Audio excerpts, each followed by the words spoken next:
There's something about betrayal that turns even the calmest person into a stranger. A man can spend years upholding the law, believing in justice, trusting that right and wrong are clearly defined. But when the betrayal comes from the person he trusts most, the lines blur. And in the case of former FBI agent Matthew Blake, those lines disappeared entirely the moment he walked into his own bedroom and found his wife tangled up in the arms of another man. The murders that followed weren't the most shocking part. What Matthew did afterward, how he executed his plan, how he stayed ahead of the authorities, left investigators stunned. He wasn't just a man who lost control. He was a professional, a man trained to think several steps ahead. And he used every bit of that training. Let's go back to the beginning, to the moment Matthew Blake's world shattered, and he decided to take matters into his own hands. Welcome to True Crime Details. Please subscribe and turn on notifications to get more fascinating crime stories. Thank you to all our viewers and subscribers. If you had asked anyone in their quiet Connecticut neighborhood, they would have told you the same thing. Matthew and Laura Blake were the perfect couple. The kind of couple you read about in lifestyle magazines. The ones who hosted elegant dinner parties, took spontaneous weekend trips to the countryside, and seemed to have an unbreakable bond. They had been married for nearly 18 years, long enough to build a life together that many envied. Matthew was a man who commanded respect, both in a professional and personal life. With over 2 decades in the FBI, he had built a reputation as one of the most skilled criminal profilers in the country. He could walk into a crime scene and see things others missed. He could sit across from a suspect and pick apart their lies with chilling precision. His colleagues often joked that he had a sixth sense when it came to deception. But for all his skills in reading criminals, there was one person whose deception he never saw coming: his own wife. Laura was just as accomplished, though in a different way. She was a well-respected psychologist, specializing in couples therapy. People came to her when their marriages were on the brink of collapse, seeking guidance, reassurance, and hope. Laura had a way of making people feel understood, as if she could see right into their hearts and pull out the answers they didn't even realize they were searching for. Her practice was thriving, her client list filled with wealthy professionals who paid top dollar for her expertise. She was the kind of woman people trusted, warm, intelligent, and deeply empathetic. It was one of the things that had first drawn Matthew to her when they met nearly 2 decades ago. They had met at a charity gala in Washington, D.C. Matthew, at the time, was a rising star in the FBI, already making a name for himself with his keen analytical skills and ability to profile criminals with uncanny accuracy. Laura was there as a guest speaker, delivering a talk on the psychological effects of trauma on law enforcement officers. The attraction had been instant. Matthew was drawn to her intellect, her confidence, the way she could hold a room captive with nothing but her words. Laura, in turn, had been intrigued by Matthew's quiet intensity, the way he seemed to study everyone around him, always thinking several steps ahead. Their romance was fast, but deep. Within a year, they were married, and for a long time, they were happy. Their careers were demanding, but they made it work. They were a team, or at least, that's what Matthew believed. As the years passed, cracks began to form, small, nearly imperceptible at first, but growing wider with time. Matthew's job took him away more often than not. He traveled frequently, sometimes disappearing for weeks at a time. His cases were high stakes, often involving violent criminals, and he carried the weight of them home with him. Laura, meanwhile, built a life of her own. She immersed herself in her work, expanded her practice, making new friends, some of whom Matthew barely knew. The warmth between them slowly faded into something more distant, more routine. Their conversations became shorter. Their affection became something performed rather than felt. Still, Matthew never suspected anything more than the natural wear and tear of a long marriage. He believed that once his schedule lightened, once they spent more time together, things would fall back into place. He trusted Laura completely. What he didn't know was that, while he was busy profiling criminals, Laura had been keeping secrets of her own. It was supposed to be just another night. Matthew Blake had spent the past week in Boston, consulting on a high-profile serial murder case. He was exhausted, mentally drained from poring over crime scene photos and psychological profiles, but he was also satisfied. They had finally cracked the case. The suspect was in custody. Another win for the FBI. He hadn't told Laura he was coming home early. He wanted it to be a surprise. Their marriage had been distant lately, but he still believed in it. Maybe that was his first mistake, assuming love could survive on loyalty alone. Maybe, deep down, he had known something was wrong but refused to see it. As he pulled into their driveway, he noticed Laura's car was still parked outside. That was unusual. It was a Wednesday night, and she usually had late sessions with clients. Matthew hadn't texted her to let her know he was on his way. He wanted to walk through the door, wrap his arms around her, and remind her of the life they had built together. But the moment he stepped inside, something felt off. At first, it was subtle, the kind of unease he had learned to trust in his years as a profiler. He couldn't explain it, but something in the air told him he wasn't alone. Then he noticed a jacket draped over the chair. A man's jacket, not his. His pulse quickened, but his movements remained calm, calculated. Years of training had conditioned him to stay composed in tense situations. He stepped forward, scanning the room with quiet precision, taking in every detail. 2 wine glasses sat on the kitchen counter, one of them with a smudge of lipstick. Laura's. Matthew's grip tightened on his overnight bag. The air felt heavier now, thick with a truth he wasn't ready to face. The house was silent, except for the faint hum of the refrigerator. No television, no music, no footsteps. His mind raced, piecing together the evidence. Someone was here, or had been recently. And then he heard it. Laughter, muffled, intimate, coming from upstairs, his bedroom.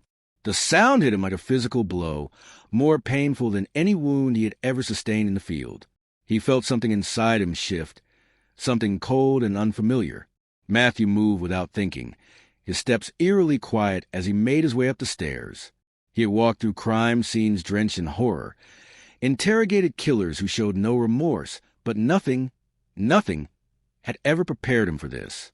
The door was slightly ajar, just enough for him to see movement inside. He pushed it open, and the world as he knew it ended.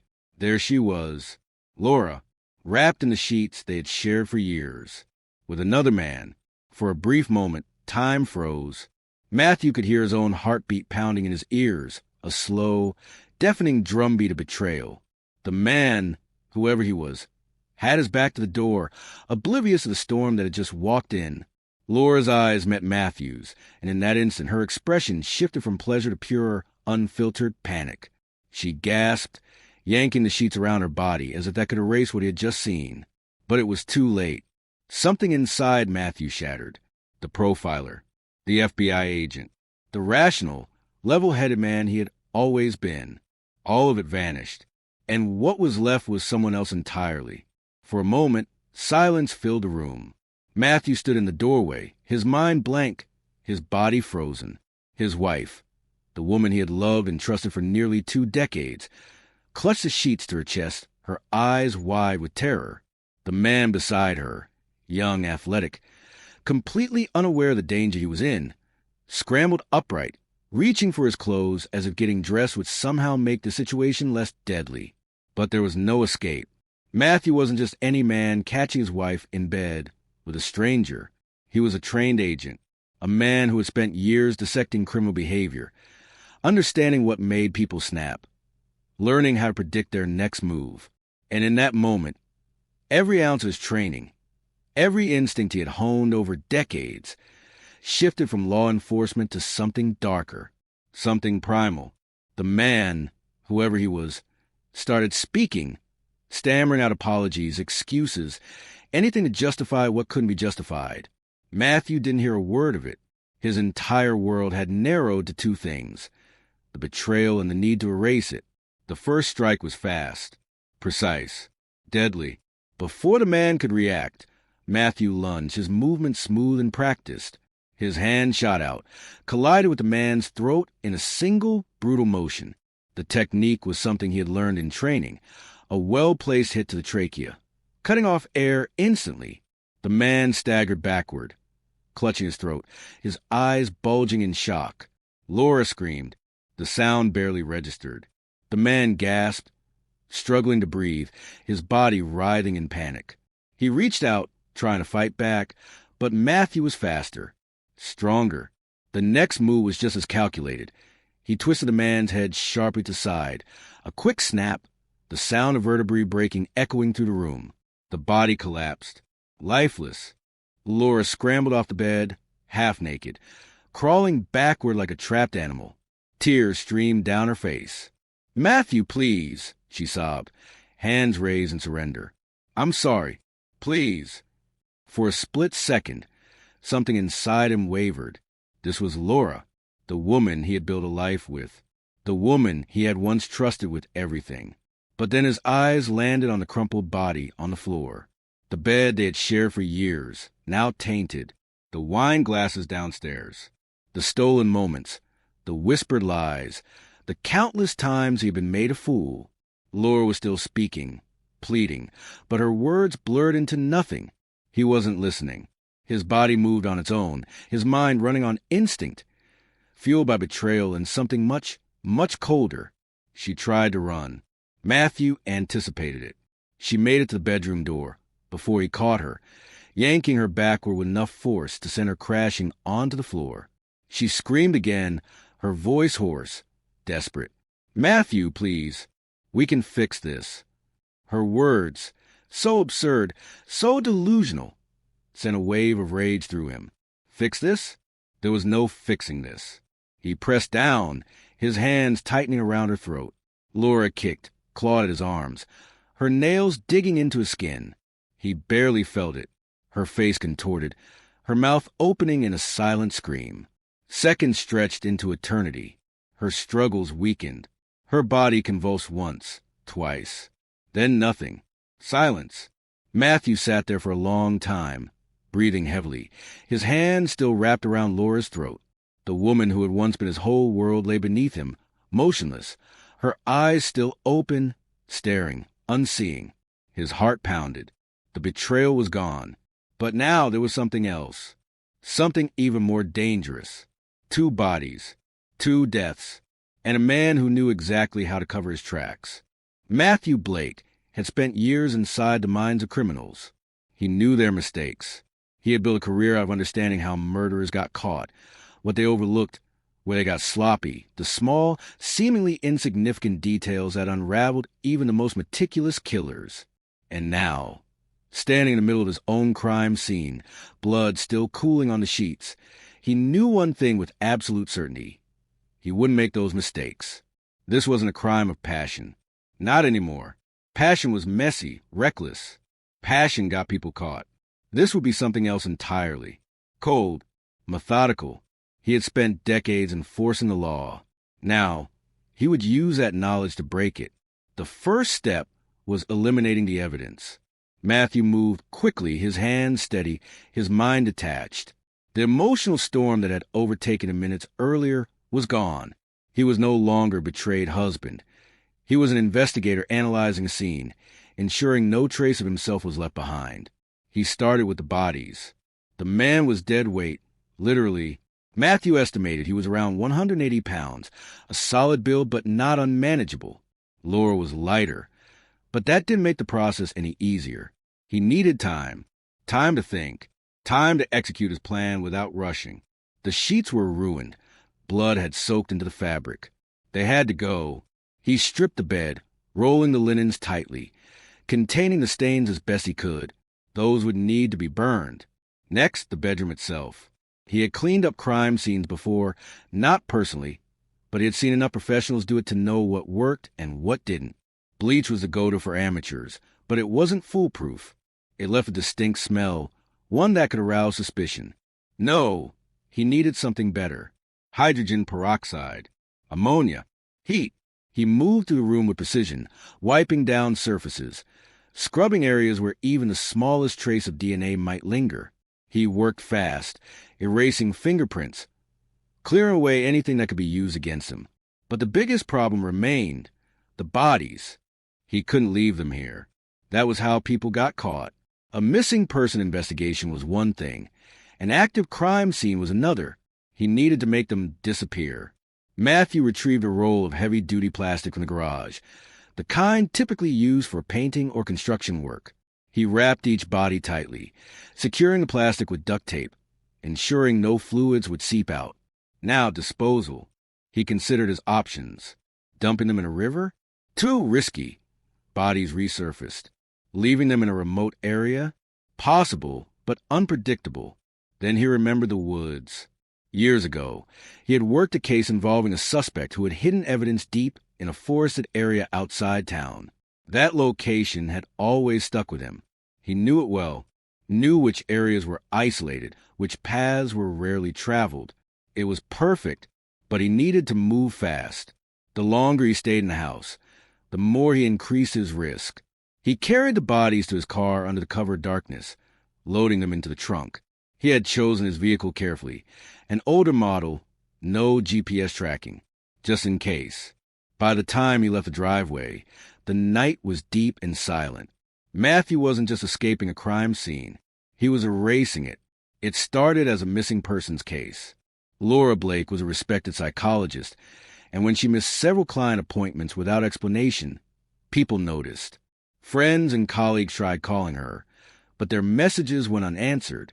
Then there was the issue of her lover, Daniel Carter, a fitness trainer at a high-end gym in town. His disappearance raised even more eyebrows. Daniel's sister reported him missing 2 days after he failed to show up for a planned dinner. At first, the police assumed he had run off with Laura. After all, affairs often ended in impulsive decisions. Maybe they had taken a trip, or maybe they had decided to start fresh somewhere new. But that theory didn't last long. Laura's family insisted she would never abandon her practice without a word. She was responsible, dedicated. And then there was her car, still sitting in the driveway of the home she shared with her husband, untouched. That was when the police started asking questions. The first person they reached out to was, of course, Matthew Blake, the decorated FBI agent, known for solving complex criminal cases, now found himself on the other side of an investigation. When detectives arrived at his doorstep, he played the part of concerned husband perfectly. He told them he had been away on a case, just returning home to find Laura gone. Yes, they had been having problems. What married couple didn't?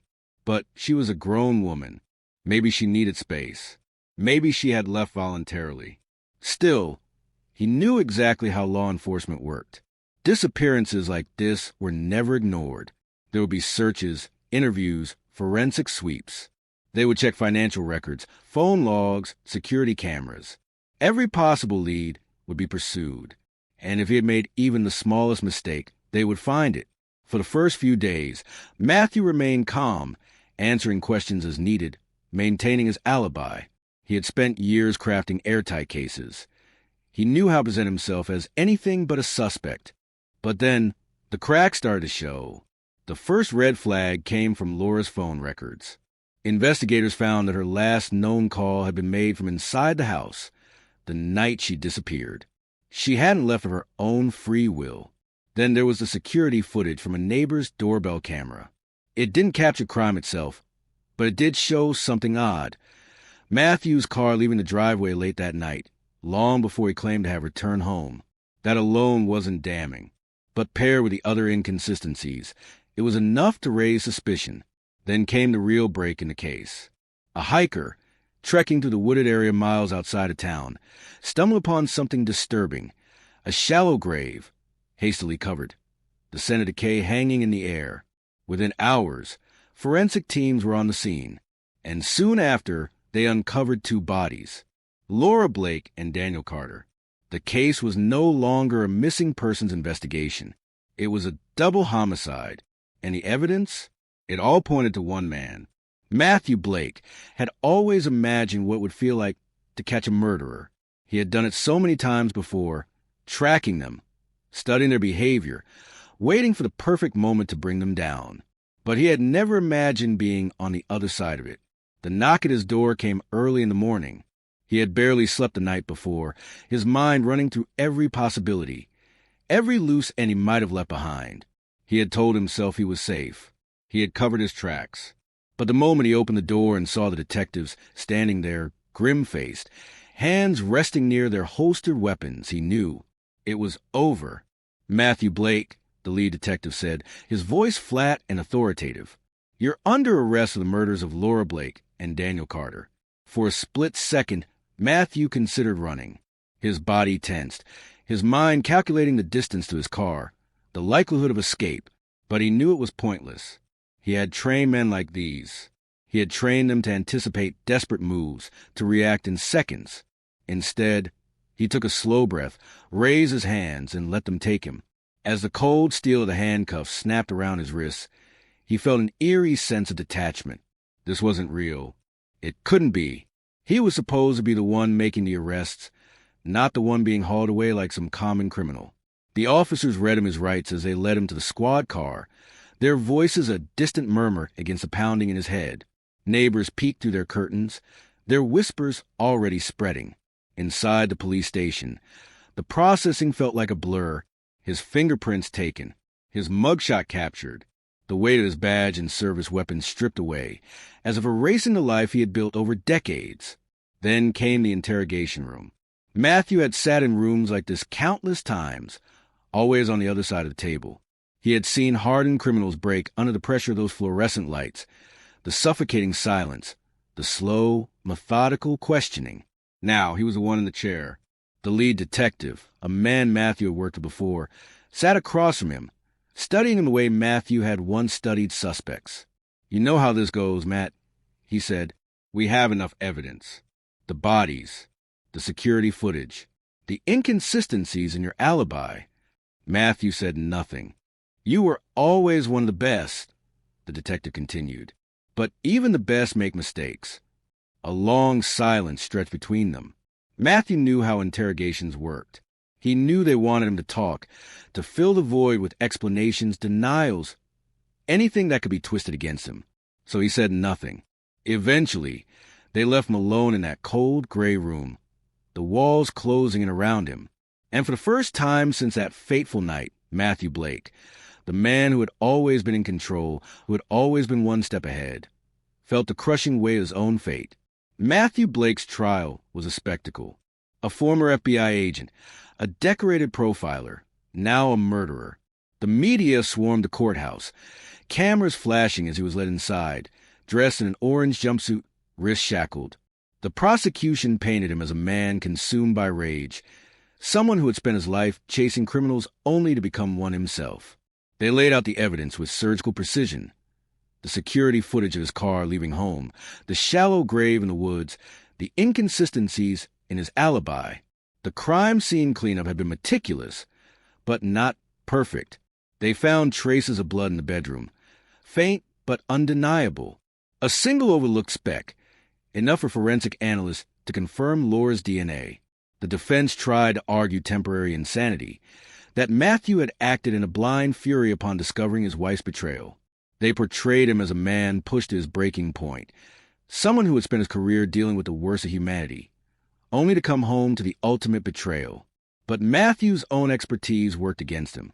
The prosecution reminded the jury that he wasn't just any man. He was a trained investigator, a strategist, a man who knew exactly how to cover up a crime. The cleanup, the disposal, the calculated way he played the grieving husband afterward. It wasn't the act of someone who lost control. It was the act of someone who knew exactly what he was doing. The jury deliberated for less than 5 hours. Guilty. The judge did not spare him. Life without parole. No chance of ever walking free again. As the sentence was read, Matthew sat stone-faced, showing no reaction. He had always prided himself on staying composed under pressure. But inside he knew this was the final chapter of the life he had built. The irony wasn't lost on him. He had spent years hunting killers, believing he was different, better, and yet, in the end, he had proven himself to be no different from the very men he once put behind bars. As he was let out of the courtroom, past the reporters, the flashing cameras, the whispers of former colleagues who once respected him, one thought lingered in his mind. Has it been worth it? For a brief moment, in the heat of that betrayal, it had felt like justice, like balance. But justice wasn't his to take.